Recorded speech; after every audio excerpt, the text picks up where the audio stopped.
Abdoulaye Abdou Kodjaga, ça, j'ai permis d'enregistrer, tu peux enregistrer. Tu peux baisser la main à Asudjei. Asudjei, tu peux baisser la main. Asudjei, je vais te permettre tout de suite. Asudjei, tu peux enregistrer. Ok, qui d'autre? Aminata Bousso. Aminata Bousso, baisse la main, je vois. Aminata Bousso, je crois que je t'ai permis de... Ok. Ok, vous pouvez commencer à enregistrer déjà. Qui d'autre? Ceux qui travaillent sur l'ordinateur seulement, ok? Il y a moi, monsieur. HP. HP, c'est où? HP. HP, ok. Qui d'autre? C'est bon? On peut commencer? Moi, je vais vous envoyer dans tous les cas les liens parce que je suis en train d'arrêter ça sur le Skype là. Plutôt donc sur Internet. Donc, je vais après vous envoyer les liens. Mais vous aussi, donc, si vous pouvez partager avec vos amis, donc c'est bien. OK? Bon, si c'est OK, on peut commencer. Donc, Mamadi Carré. OK.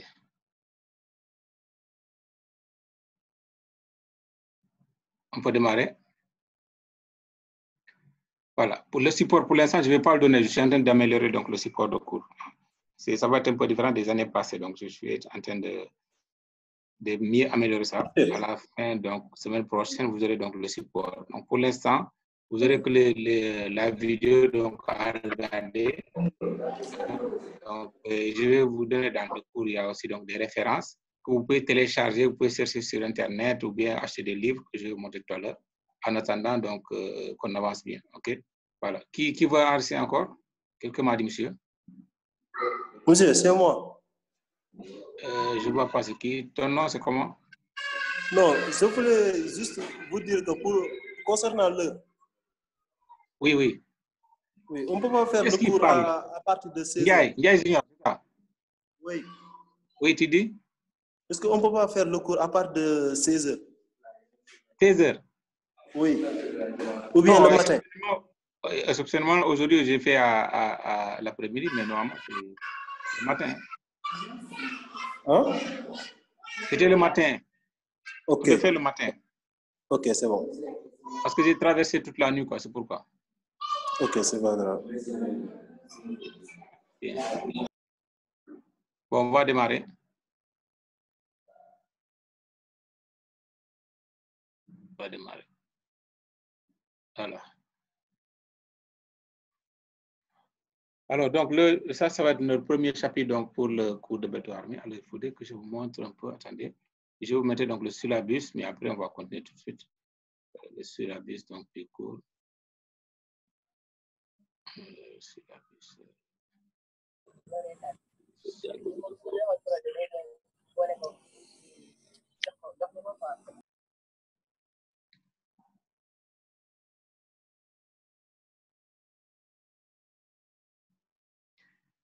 Je vous montre ça d'abord.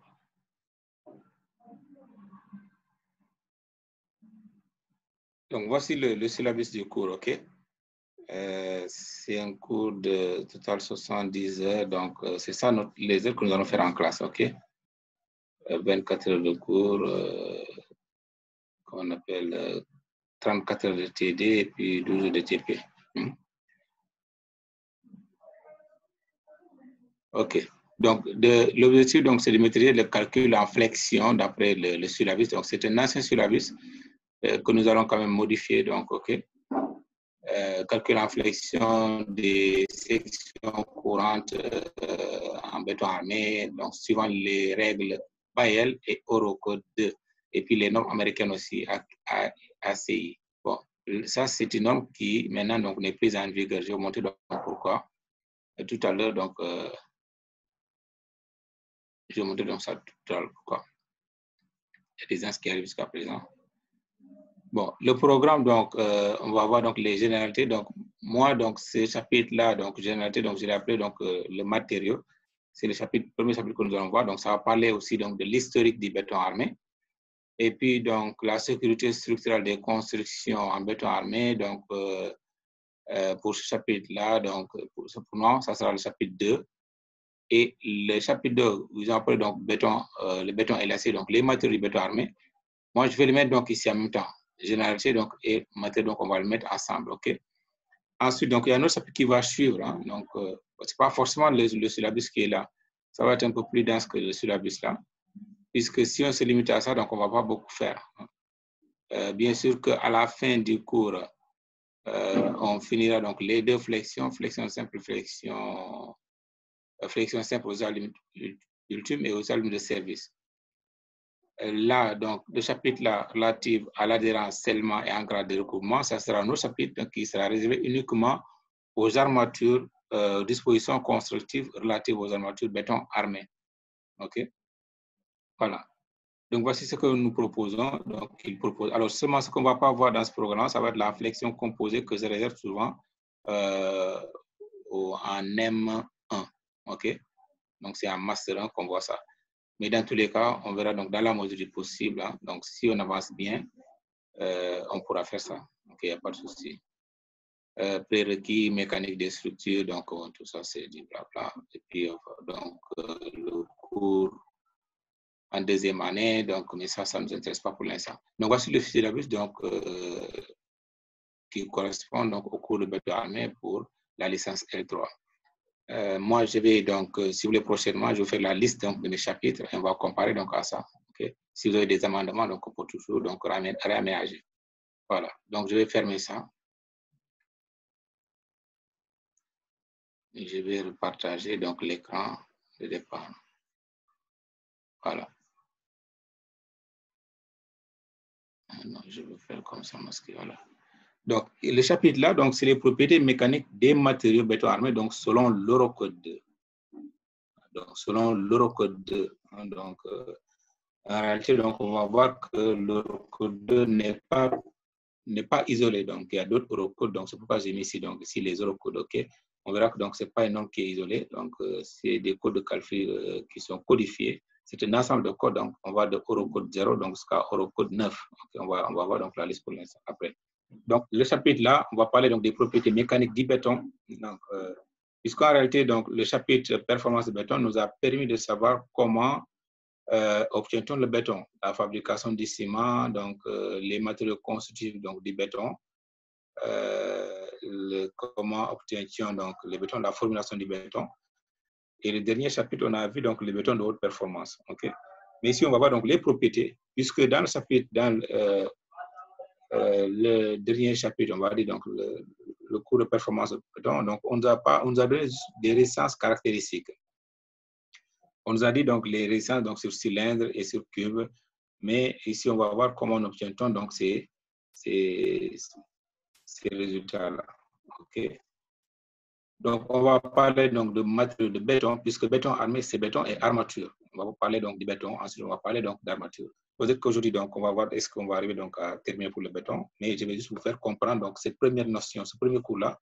C'est un préliminaire pour moi, donc pour qu'on entre bien dans le béton armé. Parce que c'est très long. Avec l'Eurocode, il y a beaucoup de formules. On va faire dans la mesure du possible, donc comparer certaines formules donc, du Bayel donc, et de l'Eurocode 2. OK? Voilà.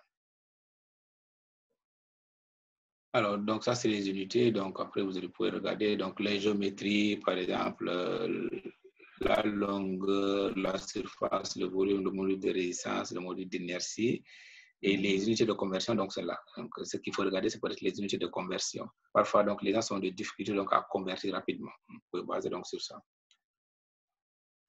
D'abord, on va commencer par l'historique. Alors, comment on a obtenu donc du béton? Donc, avant le béton, il y avait le ciment. Oui? Je voudrais enregistrer moi aussi. C'est qui? Carré? Oui. OK.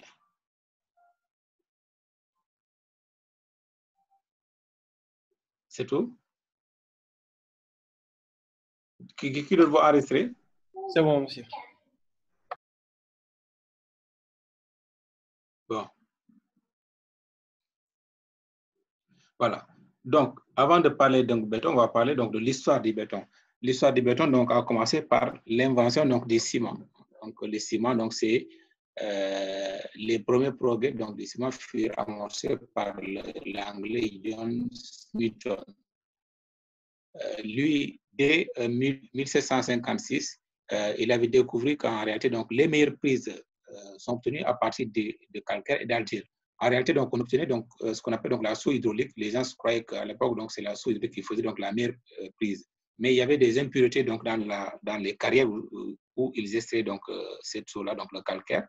Et lui, il avait constaté qu'en réalité, donc, les meilleures prises donc, de cette soie étaient obtenues donc, avec un peu d'argile à l'intérieur du calcaire. Donc, pas seulement du calcaire comme on le pensait. Donc, lui, il a montré que les meilleures prises sont obtenues à partir de calcaire et d'argile, impureté donc argileuse, donc la pierre à chaud, et pas seulement de calcaire comme on le pensait jusqu'alors. Donc, mais en 1812, Luvica, donc c'est un Français, comme je dis, donc Luvica, il y a l'entreprise Socosim, donc industrie. L'entreprise Vica a acheté donc cette entreprise-là, mais il a toujours conservé le nom de Socosim, ok? Mais c'est une société qui appartient à la société Vica en France. Donc, Luvica commença donc à caractériser lui les propriétés des différents ciments en fonction de la proportion de calcaire et d'argile. Comme John Smithson lui avait découvert que les meilleures prises étaient obtenues donc avec calcaire et l'argile, donc lui il a fait des essais, ok, donc il a fait des essais en faisant varier donc la quantité d'argile donc par rapport au clinker. 5 ans plus tard, donc il découvrit et annonça donc les critères d'obtention d'une soie hydraulique obtenue avec 80% de calcaire et 20% d'argile. Donc c'est pourquoi on l'appelle donc le précurseur donc des ciments. Donc à partir de là, donc tout à la vite, de nombreux scientifiques s'intéressèrent à ce nouveau matériau. Ainsi, donc vous avez l'Écossais John Epstein, donc en 1824, proposa la formule du ciment Portland artificiel. Okay? La différence avec la formule donc, de l'UVK, c'est que lui, donc, il a fait une cuisson donc, jusqu'à 1450 degrés. Si vous regardez la fabrication des ciments actuellement, la température de cuisson donc, de clinker, c'est à 1450 degrés Celsius. Donc, sur la base donc, des proposée par l'UVK. C'est le même ciment donc, actuellement qui est utilisé de nos jours, mais avec une nette amélioration de ses propriétés par rapport à la soie hydraulique, comme l'illustre le tableau que nous allons voir. Donc, en réalité, donc, le ciment d'aujourd'hui a été amélioré avec des additifs, des consciences secondaires, donc, on a ajouté donc, pour améliorer donc, la prise, mais aussi donc, des propriétés mécaniques donc, du ciment. Alors, on va voir donc, ce tableau-là qui va nous faire donc, une comparaison. Voilà, ce tableau-là, donc, vous voyez ici, nous fait une comparaison entre les résistances obtenues donc, par la soie hydraulique. Si vous regardez, c'est un extrait donc, du livre de Jean-Louis Grandjour. Donc, je vais vous montrer donc, après ce livre-là. Vous voyez donc, ça c'est la soie hydraulique. Et vous voyez donc au 28e jour d'âge, par exemple, donc, je vais faire comme ça. Là, c'est obtenu par le ciment Portland artificiel, ciment pour maçonnerie, puis pour les structures béton armé. Si vous regardez donc au 28e jour d'âge qui nous intéresse, nous, même si on prend donc, le ciment pour maçonnerie, on voit que la résistance donc, est 10 fois supérieure donc, à la résistance pour la soie hydraulique. Donc, le ciment a été encore donc, amélioré. Donc, le ciment à l'état actuel est amélioré par rapport à la soie hydraulique. C'est ça qu'il faut comprendre. Donc, c'est le même ciment qui est utilisé donc, de nos jours, mais avec une amélioration donc, de ses propriétés par rapport à.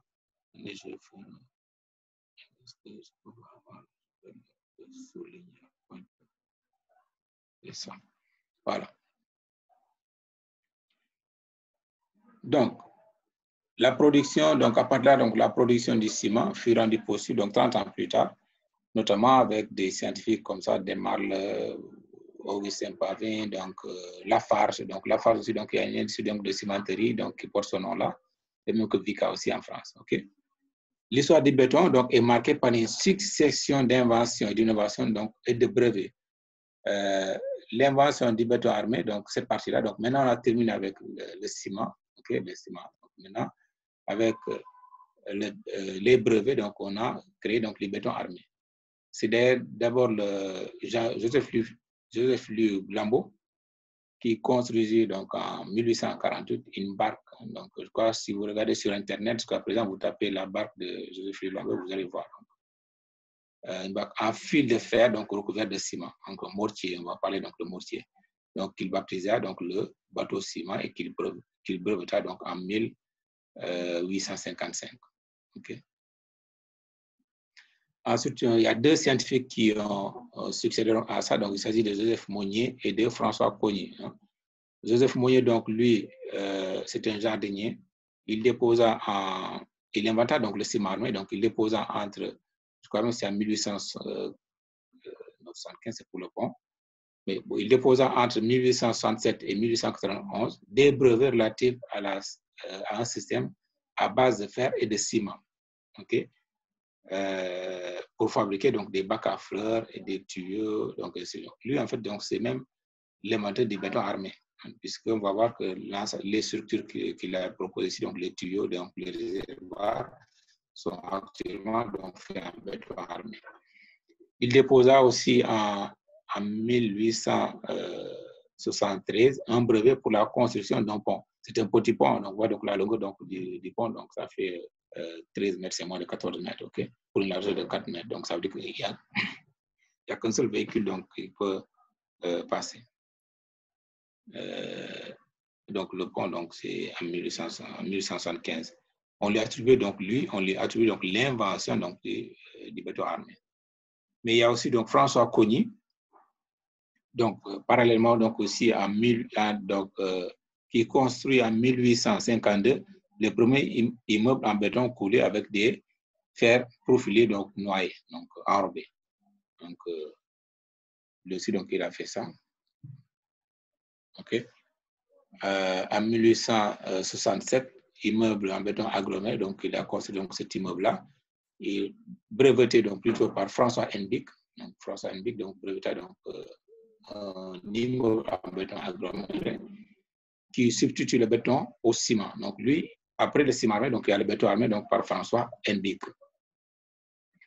Il conçoit la première dalle en béton de ciment armé de fer rond, donc de profil de fer rond acier, avec le brevet donc, qui est breveté donc, en 1880 pour des poutres creuses en béton armé moulé d'avance. Vous voyez donc la plupart donc, des inventions donc, à l'époque donc, étaient bien brevetées donc, parce que donc, on cherchait donc, à protéger donc, ces droits. Introduit donc l'emploi des armatures transversales. Donc, ouais, donc lui en réalité donc c'est le béton armé actuellement donc on peut dire donc c'est amorcé donc par François Henbick, puisqu'il a introduit donc ici non seulement les armatures longitudinales qu'on appelle donc les ferrons lisses, mais aussi des armatures donc transversales. Ok. Et donc la barre levée créée en 1886 le pilote en béton armé ligature avec assez rapproché. Il construit ainsi le premier immeuble en béton pour y installer son entreprise. Donc, il a pris donc des risques comme ça. Okay? En 1892, donc Henbick toujours donc, met en évidence le rôle et la nécessité des armatures transversales, ce que j'ai cité donc ici. Okay? Après, en 1902, donc au XXe siècle, il y a Charles Rabot qui annonça donc les lois de déformation du béton. Il édicta donc les premières règles de calcul en béton armé. Puisqu'en réalité, donc ça, les lois de déformation du béton n'étaient pas très bien connues. Donc à l'époque, on ne savait pas que le béton donc, pouvait se déformer et qu'il pouvait y avoir donc, aussi donc, les déformations donc, liées au feuillage, ainsi de suite. Okay? Mais même cette déformation donc, a été encore améliorée. Donc les lois annonçant donc, la déformation du béton a été encore améliorée avec le béton précontin par Eugène Freycinet. Donc, mais vous voyez donc à part de là, donc, vous avez donc les règles de calcul qui vont commencer donc, à apparaître. Vous avez donc ensuite donc, la suite donc, a créé donc ce règlement-là. En 1904, le premier règlement de calcul en béton armé donc, est apparu en Suisse. On verra que la Suisse donc, ne fait pas partie donc, de, comment on appelle, donc, de l'Union européenne, je crois, hein, donc, la Suisse. Donc, 2 ans plus tard, vous avez donc la première circulaire hein, réglementant en France le calcul en béton armé. Donc, ils sont toujours en avance. Mais si vous regardez donc, les Suisses là, il y a des livres qui sont maintenant donc, sur Internet, qu'on appelle par exemple, donc, qui viennent de l'École polytechnique fédérale de Lausanne. Donc, les TSC, donc, et donc des volumes, il y a beaucoup de volumes donc, pour le génie civil. Vous pouvez aussi donc, les télécharger, mais c'est des livres qui sont édités donc, par l'École polytechnique fédérale de Lausanne, le PFL. Donc, voilà. C'est ça. en 1917, il y a Eugène Frichinet, date de naissance et date de mort, utilisa pour la première fois donc, la vibration pour la mise en place du béton. Je vous ai parlé donc, lorsqu'on faisait...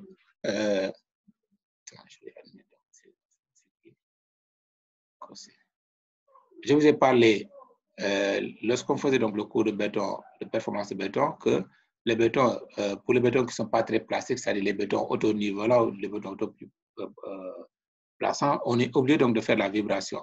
Mais cette vibration donc était pour la première fois donc utilisée donc par Eugène Frichinet. Okay? Donc Frichinet, donc c'est lui-même donc l'inventeur du béton précontraint. Jusqu'en 1929, donc il va révolutionner le monde de la construction en inventant le béton précontraint. Lui, qu'est-ce qu'il disait?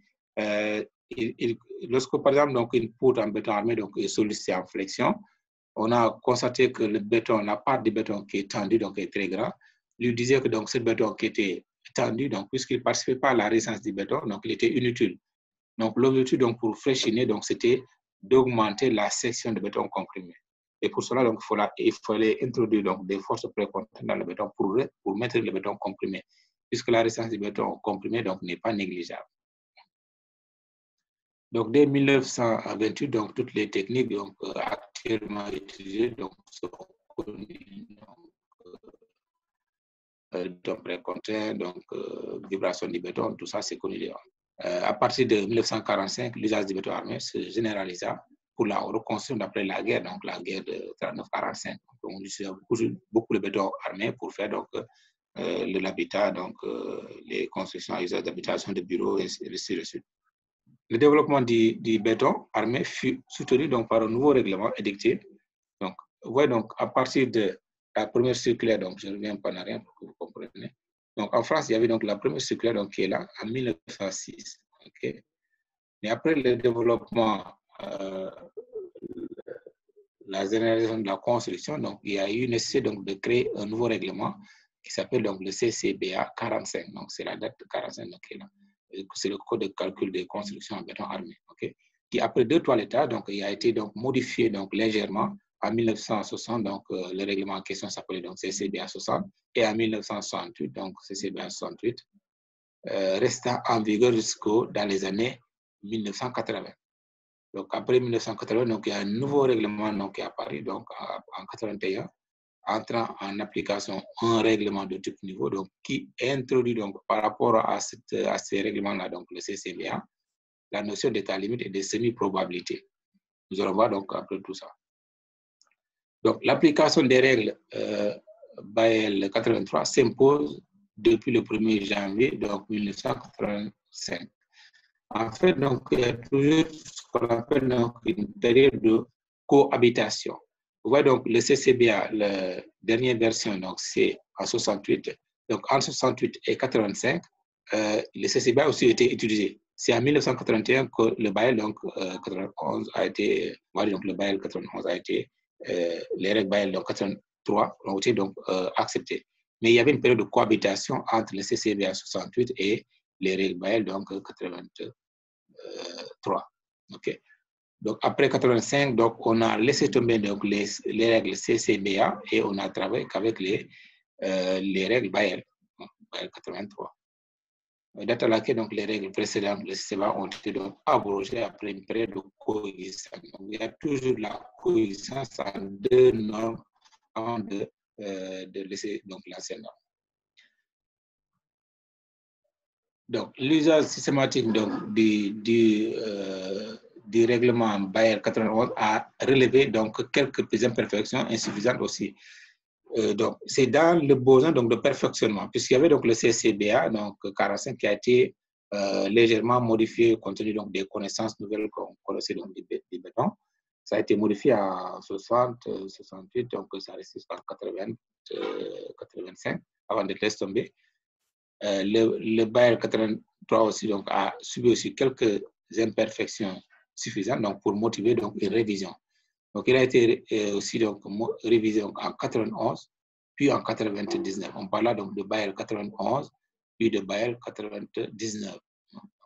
Et même 99 aussi donc, a été modifié, puisqu'on a parlé de 91, non, c'est 91 qui a été modifié, et le 99, on parle de 99 modifié 91 modifié 99, je crois. Le BAL 91 modifié 99, c'est ça. OK. Donc, il y a donc,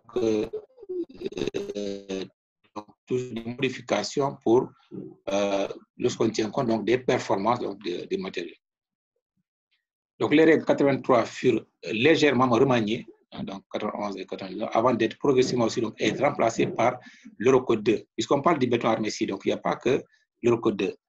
Pour les règles, l'Eurocode 2 va remplacer donc, en réalité donc, les règles BAEL 83, mais aussi donc, les règles BPL 83. Puisque parallèlement, donc, il y avait aussi donc, la création des règles BPL, donc les bétons précontaints aux états limites. OK? Donc, l'Eurocode 2 va remplacer donc, la règle BAEL 91 modifiée 99 après une période de coexistence donc, entre les deux normes. Ouais, donc, la période de coexistence entre le BAEL et l'Eurocode 2 en France donc, a duré donc, 10 ans. Pendant cette période-là, en France, on avait, les entreprises avaient le choix de soit d'utiliser donc, les règles BAEL, soit d'utiliser donc, les règles Eurocode 2.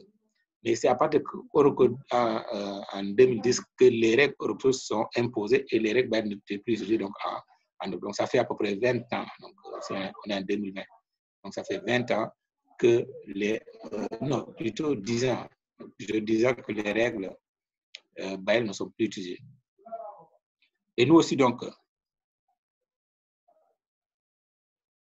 ici, c'est quoi ici?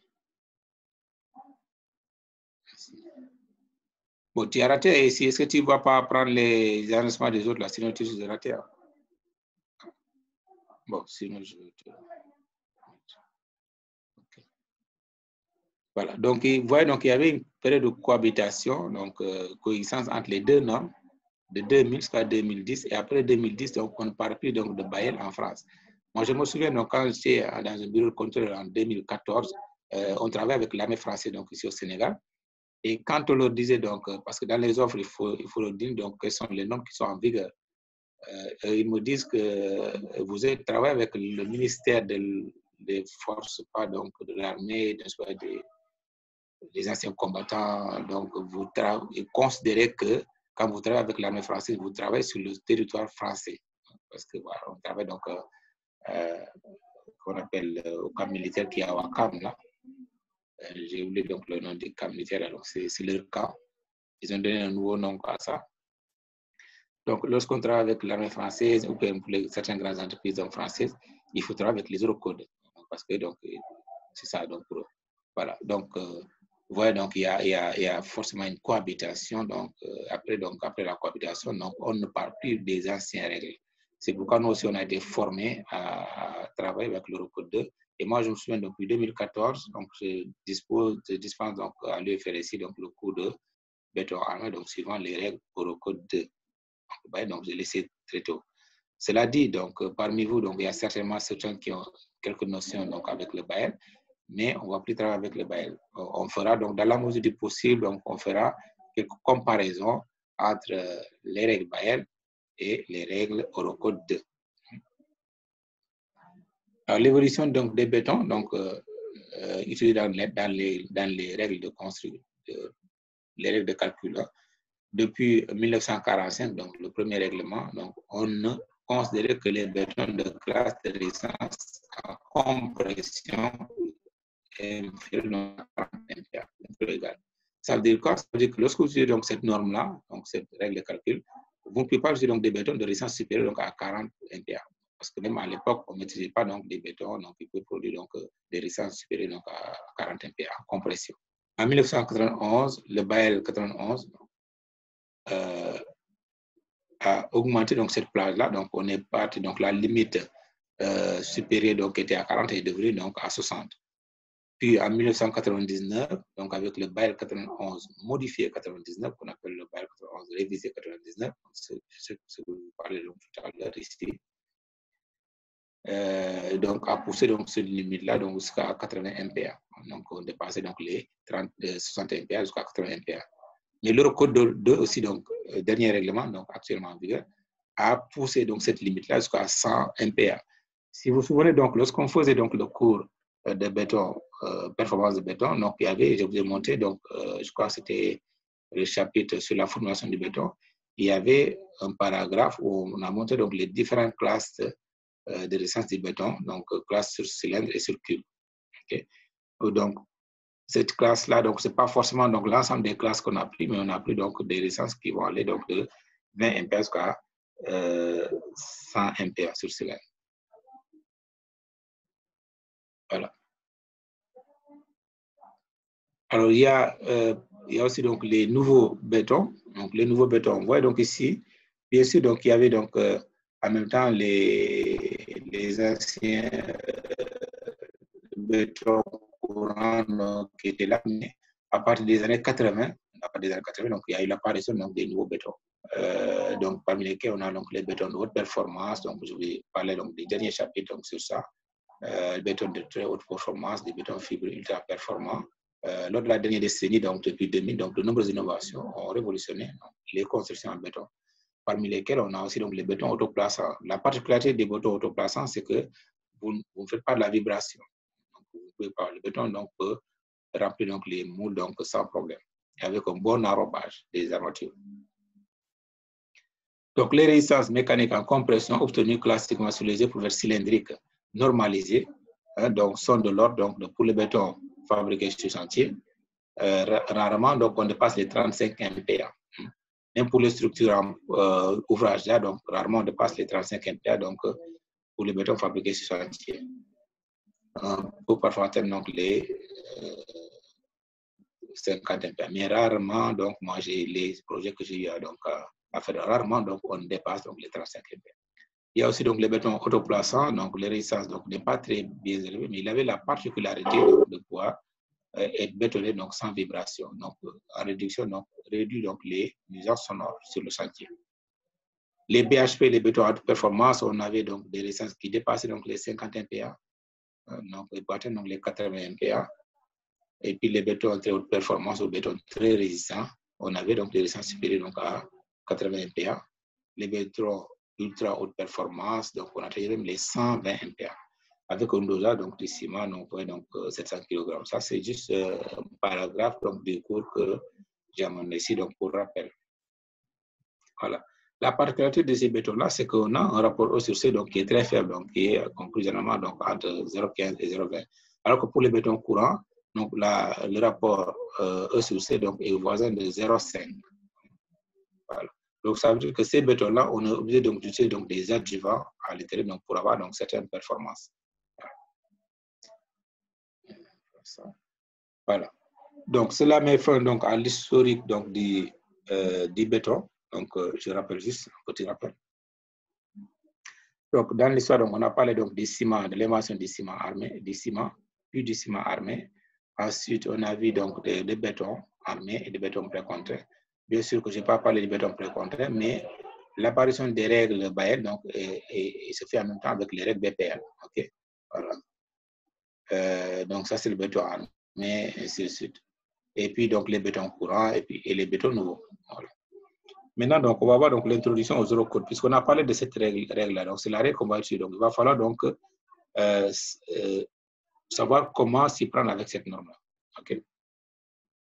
Pour un peu d'histoire, donc, c'est Robert Schuman, donc, c'est le ministre des Affaires français. Okay, oui, donc, le 9 mai 1950, pour empêcher un autre conflit, donc, après la Seconde Guerre mondiale, donc, 1945, donc, appelle donc à la mise en commun donc, des productions de charbon et d'acier de l'Allemagne et de la France sous une autorité, donc sous une haute autorité commune, dans une organisation ouverte à la participation des autres pays d'Europe.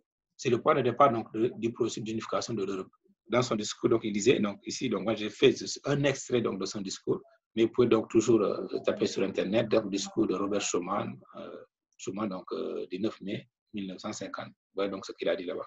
Donc, c'était juste pour empêcher donc, la guerre entre l'Allemagne et la France, qui étaient des pays donc, qui étaient très armés. Donc, il disait donc ici, le rassemblement des nations européennes exige que l'opposition séculaire de la France et de l'Allemagne soit éliminée. Donc, il faut éviter donc l'opposition. Okay? L'action entreprise doit toucher au premier chef la France et l'Allemagne. Donc, le début donc, de l'unification de l'Europe donc avec cette déclaration-là, qui est toujours dans les livres. Vous pouvez taper sur Internet, vous verrez que l'unification de l'Europe a commencé donc à partir donc de ça. Okay? Puis donc en 1953, donc à Luxembourg, a été créé donc le Comité européen de béton, donc toujours dans le plan du béton, devenu actuellement donc la Fédération internationale de béton, puisqu'il associe donc d'autres organisations donc internationales. Dans les années qui suivent, le besoin d'harmonisation des règles de calcul ne pouvait se faire en raison des règlements nationaux existants différents donc, les unes des autres. Donc, pour unifier, donc, harmoniser donc, les règles de calcul, donc, il va falloir éliminer donc, ou bien demander aux autres pays qui sont membres du comité européen de s'intégrer donc, dans une nouvelle norme qui va être une norme qui va englober l'ensemble des normes. C'est donc l'apparition des eurocodes. Okay? Donc, il fallait donc laisser tomber. Il faut que les pays qui appartiennent à l'Union européenne donc, travaillent sur les mêmes normes. Or, auparavant, il existait donc des réglementations nationales donc, différentes. Donc, la France avait sa réglementation pour le calcul du béton, mais l'Allemagne, la Belgique, et ainsi de suite. Donc, il fallait donc trouver au moins d'une fait donc tout cela. Et donc, à partir dès 1975, la Commission des communautés européennes décida d'harmoniser donc les règles de calcul des structures des génies civils et lança donc la rédaction des eurocodes. Vous verrez donc que les premières règles qui ont fait l'objet de l'unification en Europe, donc c'est les règles de calcul en béton armé. Ce n'est pas en structure métallique, ce n'est pas autre chose, donc c'est en béton armé. Okay. En 1989, cette commission transfère la rédaction, donc cette commission des communautés européennes donc, a transféré la rédaction des règlements donc, au comité européen de normalisation. Ce comité donc, a été créé donc, en 1961 par des associations nationales de normalisation. Chaque pays avait à son sein donc, une association nationale de normalisation okay, des pays donc, de la communauté économique donc, européenne. Et l'association européenne, donc l'association européenne de libre-échange. Okay? Donc il y a certains pays qui n'avaient pas adhéré donc, à l'Union européenne, mais qui voulaient avoir accès au marché de l'Union européenne. Donc ces pays-là, on les appelle, donc, ils sont membres de ce qu'on appelle l'association européenne de libre-échange, ou en anglais on appelle European Free Trade Association. Okay. En France, donc, cette association nationale, donc, les associations nationales de normalisation, donc, en France, cette association s'appelle l'AFNOR, c'est l'association française de normalisation. Elle a été créée déjà donc, depuis 1926. Elle représente donc la France auprès donc, de l'International Standard Organization donc, et du Comité européen de normalisation. Okay. Ouais, donc, en 1990, une première version donc, des eurocodes, donc, après que okay. Donc, après que la rédaction a été transférée donc, au Comité européen de normalisation, il y a eu donc une première donc, version donc, des eurocodes, qu'on appelle donc les eurocodes provisoires.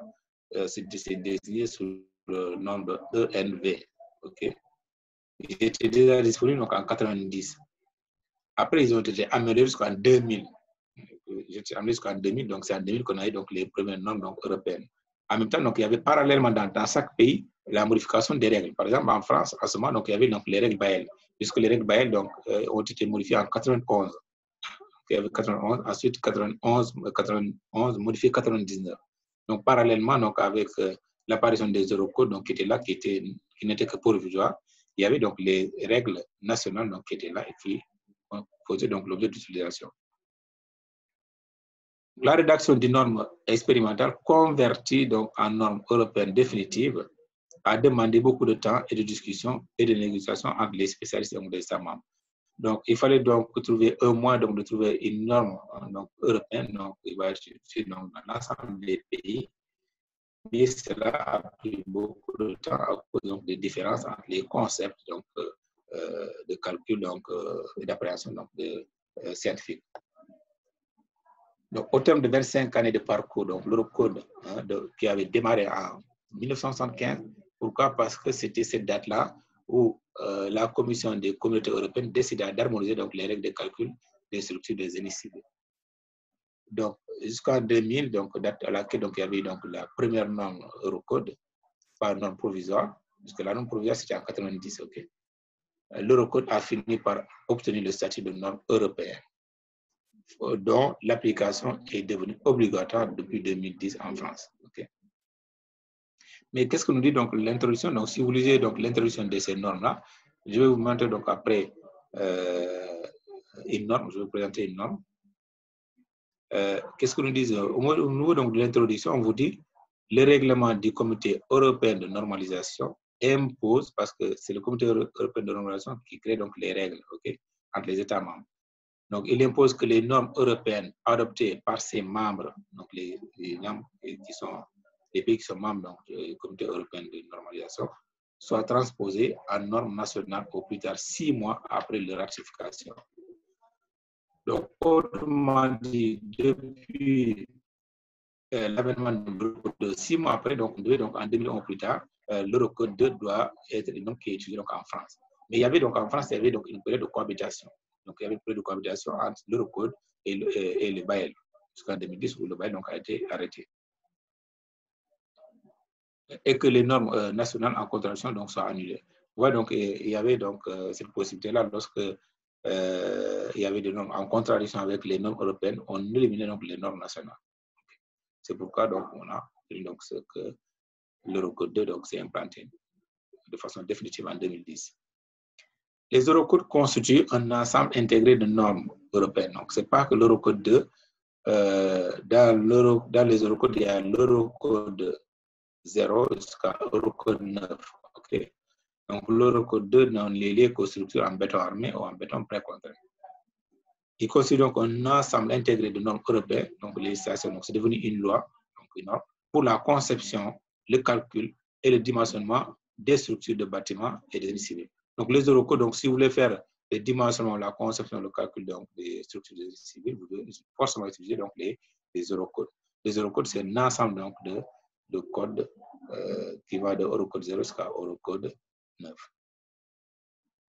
Donc, les Eurocodes vont se substituer au code de calcul national, donc en particulier le BAEL 91 et le BPL 91, puisque l'Eurocode 2 va remplacer non seulement le béton armé, mais en même temps donc, le béton précontraint. L'Eurocode 2 va regrouper en son sein le BAEL, le béton armé et le béton précontraint. Donc, même si on va faire donc, le cours de béton précontraint l'année prochaine, donc il faut savoir que juste le seul règlement qu'on peut utiliser, c'est l'Eurocode 2. Tant qu'on parle de béton précontraint ou béton armé, donc c'est l'Eurocode 2. Donc, ces Eurocodes-là vont se substituer donc au code de calcul nationaux qui permettent aux entreprises donc, des travaux et des bureaux d'études, éventuellement aussi donc, des bureaux de contrôle, puisque tous les pays n'ont pas aussi donc, des bureaux de contrôle, d'accéder au marché donc, des autres pays donc, membres de l'Union européenne. Ça veut dire que s'il y a un appel d'offres dans les autres pays, donc la France, donc les entreprises françaises donc, peuvent aller donc, faire participer donc, à ces appels d'offres-là. Donc c'est un marché donc, européen. Okay. Ils ont donc une importance essentielle à la fois pour le secteur de la conception des ouvrages et pour l'industrie du bâtiment et des travaux publics. Alors, ici, on voit donc juste pour montrer donc le BAEL. Donc, ça, c'était un des le CD que j'avais donc en entreprise. Hein. Bon, je ne dis pas.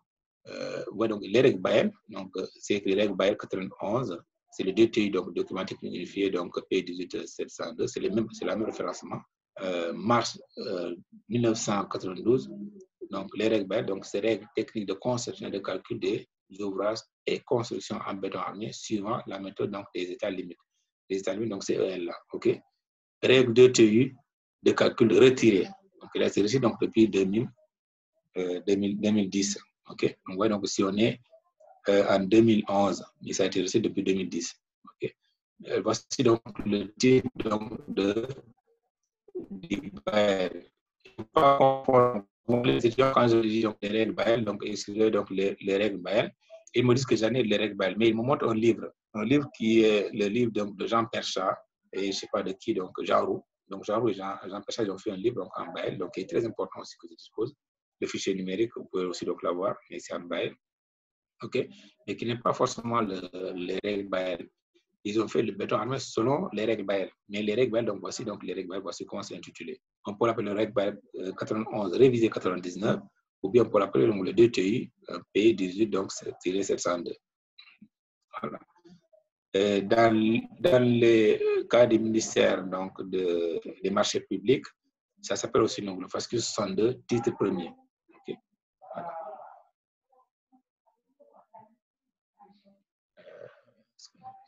Okay. Donc, l'objet des Eurocodes est de codifier les méthodes communes de vérification des structures. Ça veut dire que aussi bien qu'on soit en France, en Belgique ou en Allemagne, on doit avoir donc, les mêmes méthodes de vérification donc, des structures mises à la disposition des États membres de l'Union européenne, donc constituant donc, une référence technique et commerciale dans le domaine du génie civil. L'application des Eurocodes permet de bénéficier d'une présomption favorable donc, de responsabilité, donc des prescriptions de sécurité. Donc, lorsque vous utilisez donc, les Eurocodes, je veux dire, donc, quand vous travaillez donc, en béton, vous faites un bâtiment en béton, on va voir, donc, vous devez utiliser donc, non seulement l'Eurocode 0, je vais vous le présenter après, l'Eurocode 1 et l'Eurocode 2, parce qu'on parle de béton. Quand vous faites un bâtiment en béton en structure métallique, vous devez faire donc l'Eurocode 0, l'Eurocode 1 et l'Eurocode 3 qui va parler donc des structures métalliques. Okay? Donc, lorsque vous utilisez donc ça, éventuellement les fondations, on peut parler donc de l'Eurocode 7 et 8. OK? Donc, quand vous respectez donc l'utilisation de ces éléments-là, on peut vous dire que vous bénéficiez donc d'une présomption du respect donc, des pressions de sécurité. Et aussi donc la stabilité de vos éléments, donc et assurer donc la durabilité donc des constructions aussi également, ainsi que la résistance au feu, puisque donc l'Eurocode 2 va parler donc il va diviser donc en plusieurs parties. Il y a une partie donc pour bâtiment, une partie pour pont, une partie pour résistance au feu. Donc il y a plusieurs parties, nous les verrons donc tout à l'heure.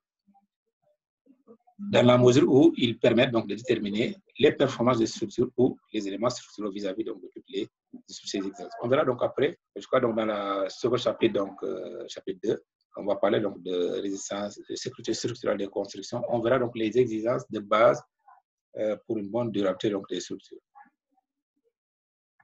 Là, je vous ai montré donc juste les pays membres du Comité européen de normalisation. Donc ici, donc, j'ai une liste de 30, mais ils sont plus que 30. Mais ce que vous voyez donc en rouge, donc c'est les éléments, c'est des pays qui ne font pas partie donc, du comité de l'Union européenne. Okay? La Norvège donc n'a pas participé, donc n'est plus donc membre. Donc ici, donc, il n'était même pas membre donc, dès le départ parce que il fallait soumettre donc au référendum donc l'accès, l'intégration à l'Union européenne, donc ce qui n'a jamais eu lieu. Donc il est membre donc de l'Association européenne de libre-échange. Donc il a accès aux marchés européens. De la même manière, donc, vous avez donc la Suisse aussi, donc, qui n'est jamais donc, toujours, donc c'est pourquoi vous avez donc les normes suisses donc, toujours existantes. Et l'Union européenne, donc, qui donc le Royaume-Uni qui a quitté l'Union européenne donc, en janvier passé. Et il va quitter donc l'Union européenne le 31 décembre. Donc il va quitter donc en réalité donc 2020. Donc lui aussi, donc il était là-bas, mais il va quitter quoi. Ce qui veut dire que vous avez donc 27 pays. Si vous regardez, vous avez 15 fois, donc vous avez 30, donc moins les 3, donc ça fait 27 pays actuellement. Okay. C'est la liste qui est là. Ici, il y a la Turquie aussi donc, qui est là. Donc la Turquie, donc, elle est candidat donc, à l'Union européenne. Donc la Turquie veut adhérer donc, à l'Union européenne. Donc, il n'est pas la seule, donc il y a je crois, 5 pays comme ça qui veulent toujours accéder donc, à l'Union européenne.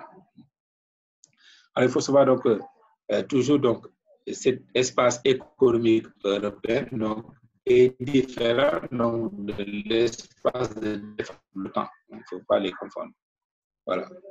Donc maintenant, on va voir donc, les Eurocodes. Les Eurocodes forment donc 10 groupes de textes. Donc c'est Eurocode 0 jusqu'à Eurocode 9, couvrant les aspects techniques du calcul structural, du calcul au feu des bâtiments et des ouvrages de génie civil. Donc Eurocode 0, vous avez base de calcul de structure, Eurocode 1, action sur les structures, Eurocode 2, vous avez calcul des structures en béton. En béton, donc en parenthèse, béton armé et béton précontraint, hein, béton normal et béton léger. Okay? Donc, voyez donc ici l'indice quand on dit Eurocode 0, ça correspond à 1990, Eurocode 1, c'est 1991, Eurocode 2, c'est 1992. Okay? Bon, j'ai mis ici donc les dates, c'est les dates donc, actuellement que j'ai sur mon CD là. Donc, parution donc, en 2003, c'est les parties principales, puisque chaque Eurocode est divisé en plusieurs parties. Je vais vous montrer donc après un CD virtuel que je vais montrer et que je pourrais vous remettre donc aussi. Hein. Donc, il n'y a pas de souci pour ça. Donc, l'Eurocode 2 peut être divisé en plusieurs parties. On peut mettre donc l'Eurocode 2-1-1. OK, donc on va voir tout ça. Pour les structures métalliques, donc quand vous faites donc la construction métallique, donc l'Eurocode de référence, c'est l'Eurocode 3. OK, donc vous devez voir ça donc cette année avec Watt. Watt, je crois que c'est Watt. Non. Votre prof de métallique, comment il s'appelle? Oui, c'est lui. OK. Après, donc, en dernière année, donc, on va voir donc, la construction mixte acier-béton, qui va vers acier et béton, Eurocode 2 et Eurocode 3. Et donc, les calculs de bois aussi, on va voir donc, à Eurocode 5. L'Eurocode 6, ça parle des structures de maçonnerie. Donc, ça aussi, c'est bien de regarder quand on fait donc, les constructions en maçonnerie. Okay? Ils vous montrent beaucoup de dispositions. Et les calculs géotechniques donc, sont donnés donc, ici, à l'Eurocode 7. Et l'Eurocode 8, donc, c'est le calcul des structures pour les résistances donc, au séisme. Donc, voici comment est segmenté donc, les 10 groupes de textes concernant donc, les Eurocodes. Voilà, donc nous, dans notre cas, donc, on a besoin, donc, puisqu'on parle de béton armé, on aura besoin que de l'Eurocode 2, l'Eurocode 0. L'Eurocode 2, l'Eurocode 0, donc lui passe de base de calcul de structure, c'est-à-dire, dans ce texte-là, on va voir les différents types d'actions. Il va définir ce que c'est une action permanente, une action variable. Okay? Il va définir donc, les combinaisons entre ces actions-là aux états limites de service, aux états limites ultimes. Nous verrons qu'en réalité, donc, pour chaque état limite, il y a 3 combinaisons possibles. Donc, ça, on va vous montrer après. Ensuite, il y a l'Eurocode 1 qui va parler des actions sur les structures. Donc, lui, il va donner donc, les vraies actions. Il va donner, par exemple, donc, pour une action permanente, donc, quand on est le béton, quelle est la masse volumique du béton, quelle est la masse volumique du béton armé, quelle est la masse volumique d'un bois, hein, donc de telle résistance, ainsi de suite. Ensuite, il va donner en même temps donc, les actions variables. Dans les actions variables, donc, on a les actions d'exploitation, les actions dues au vent, les actions dues à la neige, donc les changements climatiques. Donc, lui aussi va déterminer donc, en fonction donc, de la destination de l'ouvrage. Est-ce qu'on a par exemple un bâtiment à usage d'habitation, un bâtiment à usage de bureau, un bâtiment à usage commercial? Quelles sont les actions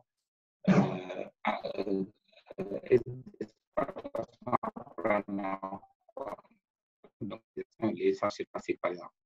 Il peut dire, donc, on va avoir donc, un exemple pour les bâtiments à usage d'habitation. On vous dit donc la charge d'exploitation est de 150 décanutons donc par mètre carré. Donc, ensuite, pour mieux comprendre donc, ces Eurocodes-là, on les a divisés donc, en 2 familles. Donc, ce qu'on appelle donc, les Eurocodes transversaux. Donc, ça veut dire que ces Eurocodes-là, on ne peut pas utiliser donc, les Eurocodes sans passer par ça. Comme je vous l'ai dit, donc, si je prends le cas de l'Eurocode matériau, donc l'Eurocode béton qui est là, okay? Cet Eurocode-là, je ne peux pas l'utiliser donc, sans utiliser donc, les Eurocodes 0, Eurocode 1, et l'Eurocode même 7 qui parle donc, de la géotechnique, et l'Eurocode 8 qui va parler donc, des calculs au séisme. C'est-à-dire que si je suis dans un pays où il y a le séisme, je suis obligé d'utiliser ça. Et quand je calcule un bâtiment, j'ai non seulement besoin de connaître les combinaisons qui vont avoir entre les différents types d'actions, mais aussi je veux connaître donc, les valeurs normalisées donc, des actions. Et je devais aussi calculer donc, les fondations. C'est pourquoi donc, l'Eurocode C donc, ici est là. Ces Eurocodes-là, qu'on appelle les Eurocodes transversaux, sont pratiquement indispensables lorsqu'on fait donc, le calcul donc, des ouvrages ou des bâtiments. Okay? Et là, donc, les Eurocodes matériaux, donc Eurocode 2, Eurocode, donc ça vous connaissez donc la relation entre les Eurocodes. Voilà, donc la relation entre les Eurocodes, vous voyez donc l'Eurocode de base et puis l'Eurocode action. Donc, l'Eurocode 1 utilise les Eurocodes de base et l'Eurocode action utilise pour l'ensemble de ces Eurocodes pour essayer donc Eurocode matériaux. Okay. Voilà. Et donc, ouais, donc Eurocode 0, Eurocode 1, Eurocode 7 et Eurocode 8 donc, sont les Eurocodes de base. Donc, ça, c'est les parties supérieures, donc c'est les actions qui existent sur les structures, ça, c'est les matériaux et ça, c'est les fondations. Okay. Voilà.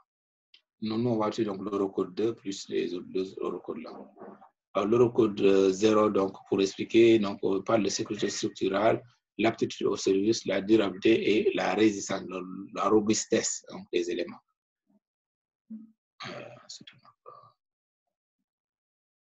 On a les Eurocodes, l'Eurocode 1, je vous l'ai dit, donc, il parle des actions donc, permanentes et variables et les surcharges donc, sur les structures aussi. on a les calculs géotechniques donc pour les fondations, ok. Et on a donc les règles de calcul donc pour différents matériaux, pour le béton, pour l'acier, et ainsi de suite, ok. Donc ça, ce tableau-là, donc vous devez donc l'avoir en vue. Il ne faut jamais oublier ce tableau-là. Vous allez avoir donc le fichier prochainement, pas aujourd'hui. Donc vous suivez donc le truc. Après, vous pouvez vous repasser donc la vidéo plusieurs fois. Voilà. Voici donc comment on écrit donc les textes des Eurocodes. Donc, je prends le cas de l'Eurocode 2 par exemple. Vous voyez l'Eurocode 2, donc c'est là.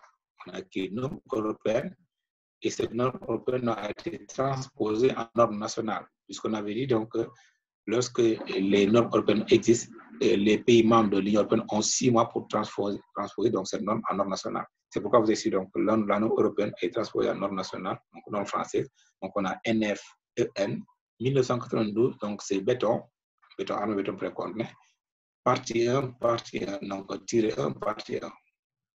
Ouais, donc ça c'est le tiré 1, donc ça veut dire partie 1, donc ça, parce qu'il y a plusieurs parties. On a aussi donc la partie, il y a même la partie 2 qui est là. Ça veut dire qu'ici on a la partie 1-2, ok, donc je crois que c'est la résistance par rapport au feu, ok.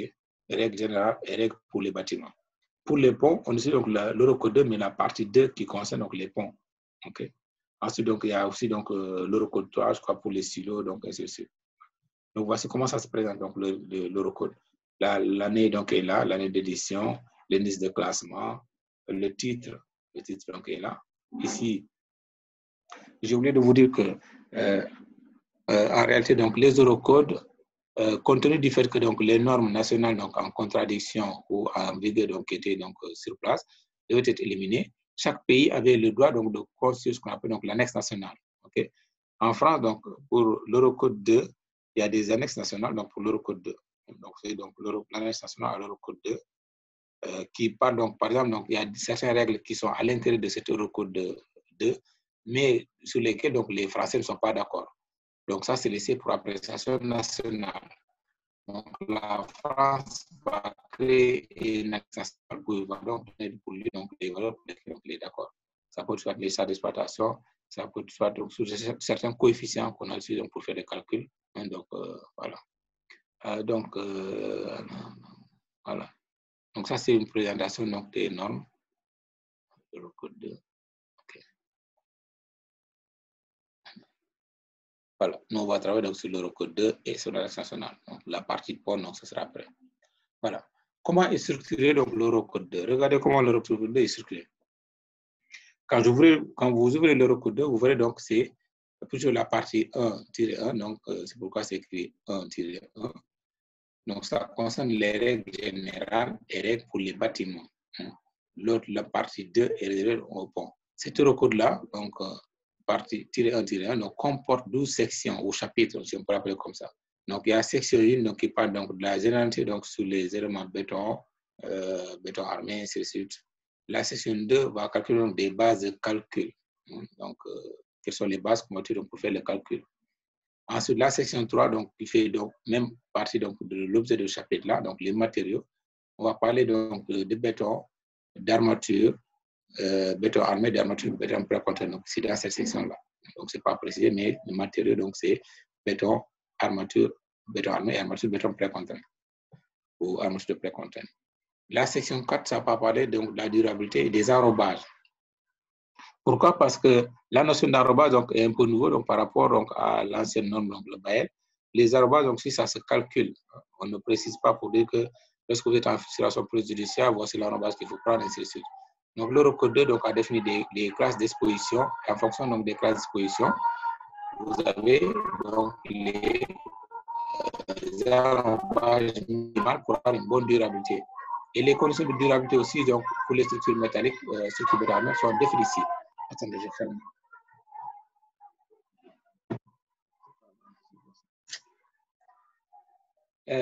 Voilà.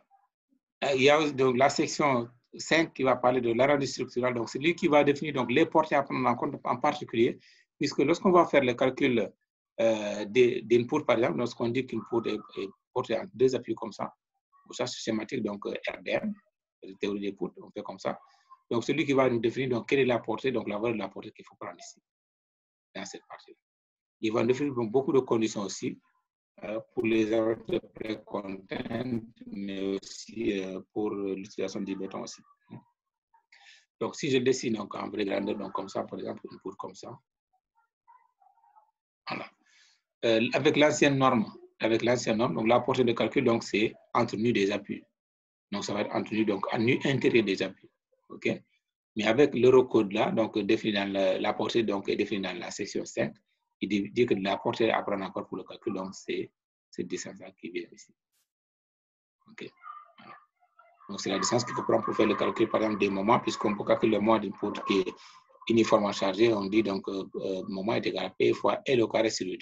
L'aile qu'il faut prendre avec le recours, donc c'est cette L-là ici, qu'on va appeler, donc c'est L efficace d'ailleurs. Donc L efficace. Contrairement donc, à la scène norme, au-dessus, donc cette L qui est là, donc L nu, LN entre des appuis intérieurs. Ensuite, donc, il y a la section 6. Donc, lorsqu'on va parler donc, de l'euro, okay. Lorsqu'on va parler donc des états limites ultimes, ok, on s'intéresse donc les états limites ultimes est traité directement dans la section 6. L'état limite de service donc dans la section 7. Vérification des contraintes, donc tout ça on va voir donc ça ici. Donc le chapitre relatif à l'état limite de service, flexion à l'état limite de service, donc c'est ici. Et les dispositions relatives aux armatures béton armées et aux armatures pré-contraintes. Donc ce chapitre-là va nous parler donc des types de façonnage, donc les façonnages des armatures, donc les coudes à prendre en compte, les ancrages, les longueurs d'ancrage à prendre en compte, donc tout ça. Donc, tout ça, ça va être dans ce chapitre-là, chapitre 8. Et puis, donc, il y a certaines dispositions constructives, donc des éléments. Donc, des éléments, ça peut être donc des poteaux, ça peut être des poutres, ça peut être des dalles, ça peut être d'autres éléments aussi. Il y a une disposition, cette section 9-là est réservée uniquement donc, à ces dispositions-là. Par exemple, il va dire, si vous êtes dans le cas d'un poteau, il faut aller donc chercher donc, la section 9, par exemple, pour voir la définition d'un poteau. Le poteau est défini donc, dans cette section-là.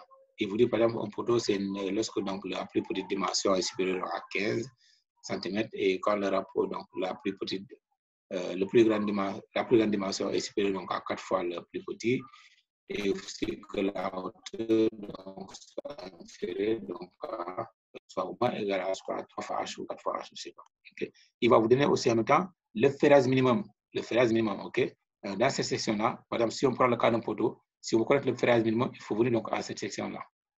Si on prend le cas d'un poteau, on utilise un poteau et on veut connaître quelle est la section minimale donc, de fer à placer, il faut aller venir donc à la section 9 et chercher donc la partie correspondant les poteaux. Pour les poteaux aussi, la même chose. Les poteaux aussi, on va définir donc les définitions d'une poutre, ensuite on va définir donc les sections minimales d'armature qu'il faut donc et maximales aussi, donc, parallèlement. Bon, cette partie-là, donc, règle additionnelle pour les éléments et structures donc, préfabriquées, donc pour les structures, donc, ça peut être des structures préfabriquées comme les pédales, les structures en béton léger et structures en béton armé ou faiblement armé aussi. Donc, il y a 12 sections. Donc, nous, peut-être que dans le cas donc, des cours de béton armé, que ce soit pour cette année ou l'année prochaine, on va s'intéresser donc jusqu'à ici. Donc, ça va parler de la section 1 jusqu'à la section 9. Voilà. Mais ce n'est pas suffisant parce que vous allez voir que les eurocodes, vous avez non seulement donc, le texte avec les sections, vous avez donc les annexes qui vont suivre. Pour tout document, il y a toujours donc, des annexes.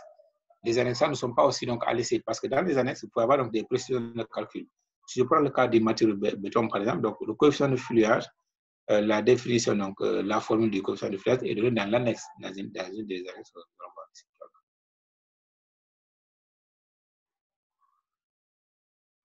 Voilà.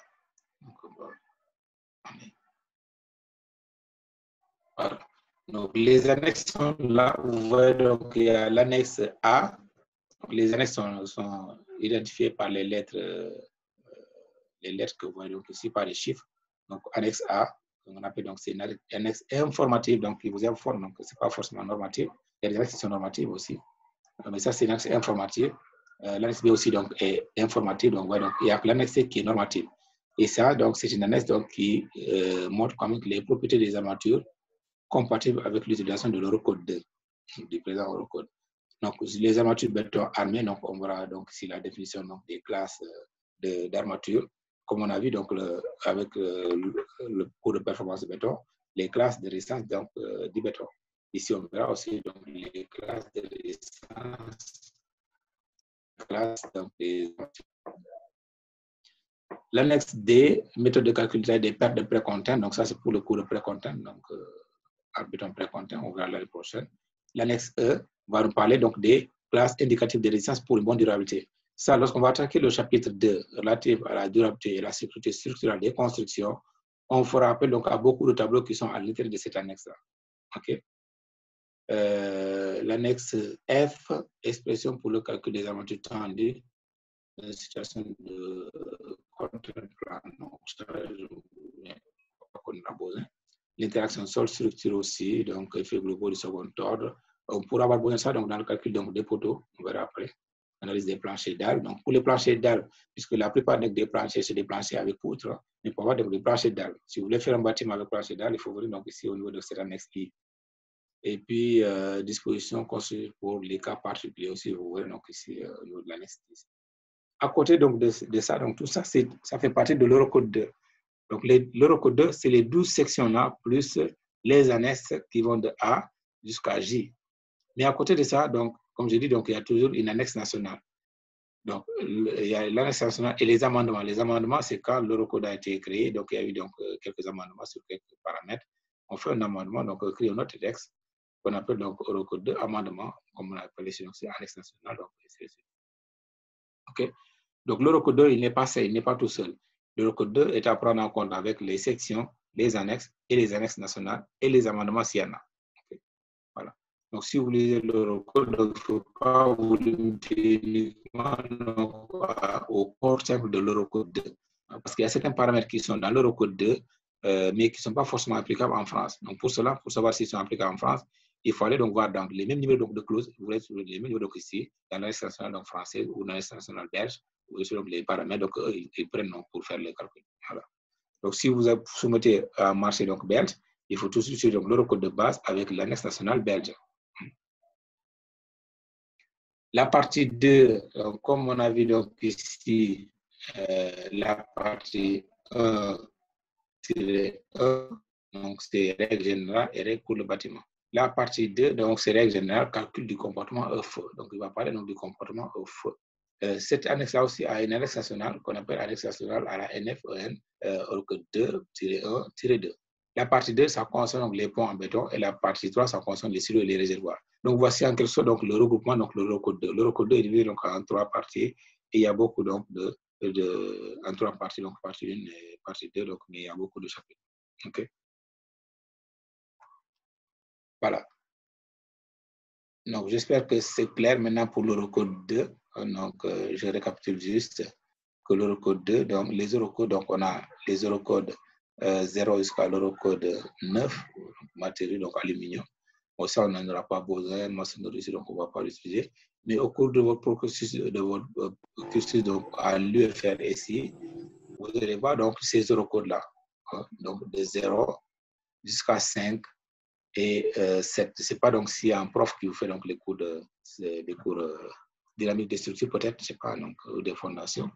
Hein. Donc, mais maçonnerie, donc, moi, je ne donne pas peut-être une douga pour vous donner ça.